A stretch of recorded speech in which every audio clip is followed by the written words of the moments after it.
I honestly can't believe that I've now made 7 of these bloody videos, because originally it was only going to be one video, one 15-minute long video, but unfortunately these guys in Lower Manhattan that day just kept firing more and more information at me that I decided, well, I've got too much stuff here now, I'm going to have to make it 3 videos. And then the comments section, people just kept firing more and more bloody information at me that I was like, right, it's going to have to be 5, then 6, and now 7. And it's running for well over an hour. So if you've watched them all, thank you very much.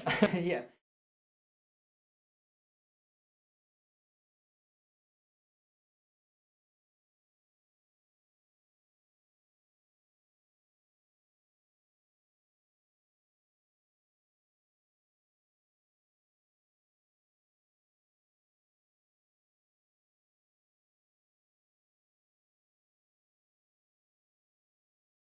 Next, I want to talk about the blog post. Now, I've actually got a post about me on debunking the debunkers whatever, and it's amazing. I wore this as a badge of honor. I sent it to all my friends and all my family members saying, look at this is amazing. This guy spent a lot of time writing and writing and writing this stuff about me. And I can tell you what, not one of them finished it because it is all waffle and no beef.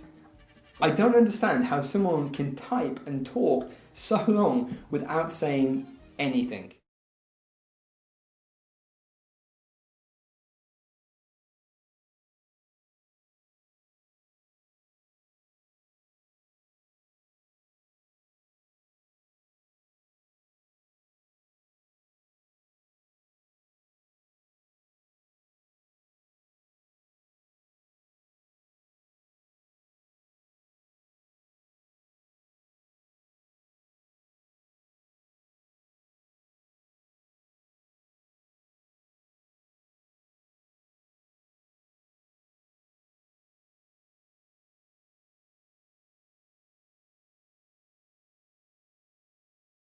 I actually want to share with you my favourite part of that blog post.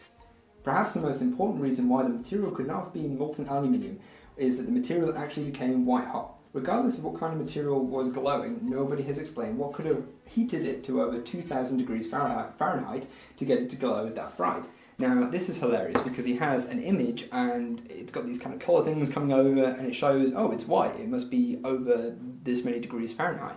But the hilarious thing is, directly above it, he's got an image with it glowing orange. What?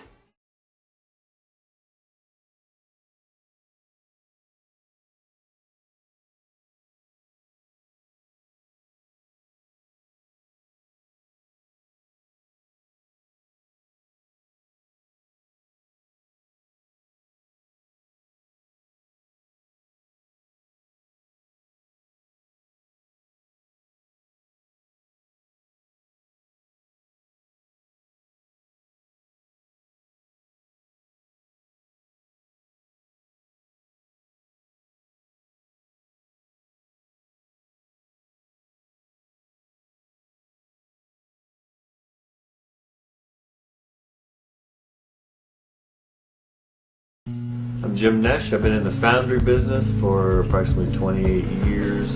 My expertise is I pour metal. I have a gas-fired furnace. It runs 750,000 BTUs, and I pour all non-ferrous metals, brass, bronze, aluminum. It takes me approximately, in a controlled environment inside the furnace, 45 to 55 minutes to melt brass, which is poured at 1950 to 2000 degrees. Bronze is higher temperature, but I can go to like 2350. I do not pour steel because it's too hot. I melt aluminum. Aluminum is white colored, silver colored. There is no different colors in it. That's the only color it can be because it's silver colored. To have a different color in there means another chemical has to be involved. When you have an orange-red color, such as the colors of the fuel that was burning right after the crashes, that temperature is in the range between about 1100 degrees and 1800 degrees Fahrenheit.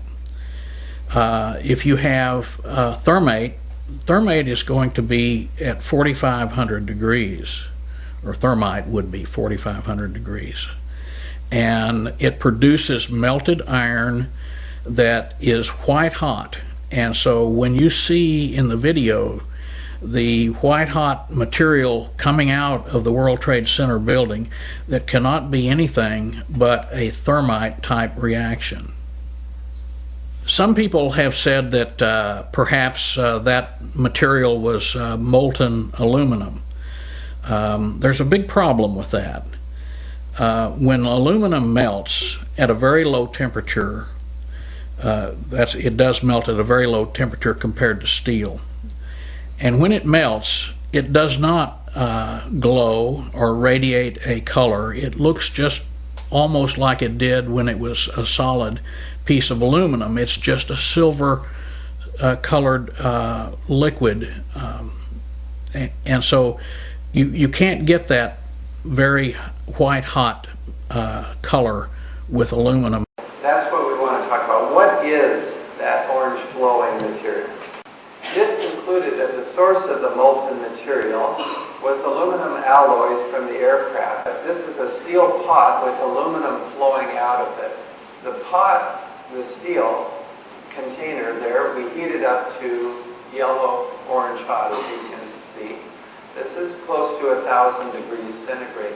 But the aluminum, as it flows out, is still silvery. And here you see this experiment. We did this experiment last Thursday.